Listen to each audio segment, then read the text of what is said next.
Saviez-vous qu'à Vézelay, nous avions une incroyable collection d'art moderne? Kandinsky, Miro, Picasso ou encore Matisse. Ils sont tous ici au musée départemental d'art moderne.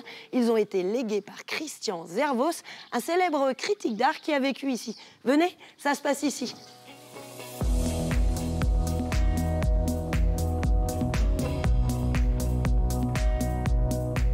Bonjour Olivier. Bonjour. C'est incroyable ce musée. Ah, tout à fait, c'est un musée d'art moderne exceptionnel ici. Il y a énormément d'artistes ici. Tout à fait, il y a de tous les grands artistes du XXe siècle, du début du XXe siècle surtout, comme Giacometti, Miro, Picasso. Est-ce que c'est un vrai Picasso? Là, tout à fait, là on a affaire à un Picasso qui appartient au musée, qui est plutôt de la fin de vie de Picasso et des dernières grandes expériences qu'il a fait avec la peinture. Comment est-ce que ça se fait qu'on a autant d'œuvres aussi célèbres alors qu'on n'est que à Vézelay? C'est M. Zervos qui a eu la gentillesse d'offrir cette collection à la ville de Vézelay et elle a été prise en main par le département pour créer un super beau musée. Vous m'en disiez un petit Allez, peu plus sur on y M. va. Zervos. Christian Zervos, il était éditeur d'art. Tout à fait, il a créé l'édition Cahiers d'art, qui était une boîte d'édition et aussi une revue, qui est un mensuel, et qui est devenue une revue beaucoup plus large avec beaucoup de choses sur l'art brut, les arts premiers et les artistes du moment. Monsieur Zervos avait une maison à Vézelay et quand fait. il est décédé, il a légué sa collection. Tout à fait. En 1937, M. Zervos et Mme Zervos se sont installés à Vézelay, à la Goulotte, de l'autre côté de la rue. Et ils ont tout laissé à la Vézelay, toute cette collection qui a été le début de la construction du musée en 2006, qui a eu l'appellation Musée de France et qui lui a permis de s'épanouir avec des collections en plus et surtout des expositions temporaires enrichies. C'est vraiment le décollage du musée Zervos. Ça aide en quoi en fait? Ça aide en une crédibilité d'abord, bien sûr, mais ça aussi offre la possibilité d'avoir des œuvres qui viennent d'autres musées de France, des grands musées importants. Alors vous qui travaillez ici tous les jours, Olivier, Oui. par rapport aux prêts ou aux collections permanentes, c'est quoi votre petit chouchou? Ah, dans mes petits chouchous, il y a peut-être Picasso, bien sûr, on est toujours impressionné par Picasso, mais Kandinsky me plaît beaucoup. J'aime bien son noir et blanc qui est au-dessus. Il y a beaucoup de Giacometti magnifiques.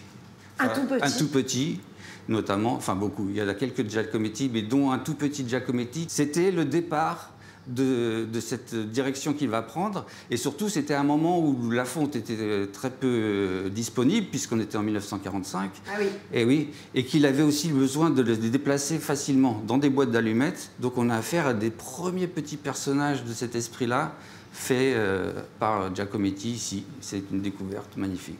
Bah, merci Olivier pour toutes ces découvertes. Moi, je continue ma balade. Eh ben, bonne balade, merci d'être venu. Et depuis avril dernier, le musée Zervos a changé de nom. Il s'appelle désormais le musée départemental d'art moderne collection Zervos. Isabelle Froment-Meurice, bonjour. Bonjour Amélie. Alors effectivement, il y a 1 million de visiteurs qui passent par la rue principale. Comment est-ce qu'on explique qu'on arrive jusqu'à présent à en capter aussi peu? Vous n'êtes pas encore assez bon en communication, les gens ont peur, c'est le nom Zervos qui n'est pas assez connu. Donc effectivement, l'appellation musée d'art moderne, départemental d'art moderne, c'est une appellation qui devrait attirer l'œil et du visiteur qui vient pour d'autres motifs. Il ne vient pas forcément que pour voir un musée, il vient essentiellement pour la basilique, mais lorsqu'il reviendra, peut-être qu'il trouvera le temps d'aller visiter ce petit bijou, puisque c'est un vrai bijou ici.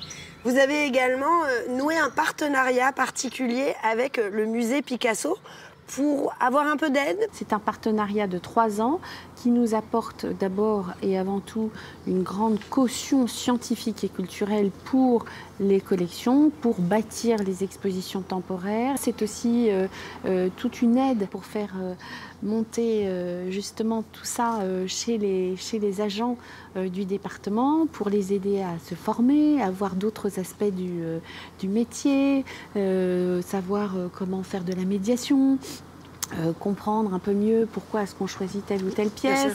Et tout ça, ça fait partie d'une formation, ça fait monter tout le monde en compétences et du coup en intérêt pour le travail. Merci Isabelle Froment-Meurice. Eh bien, vous le voyez, une belle occasion de venir découvrir ce musée.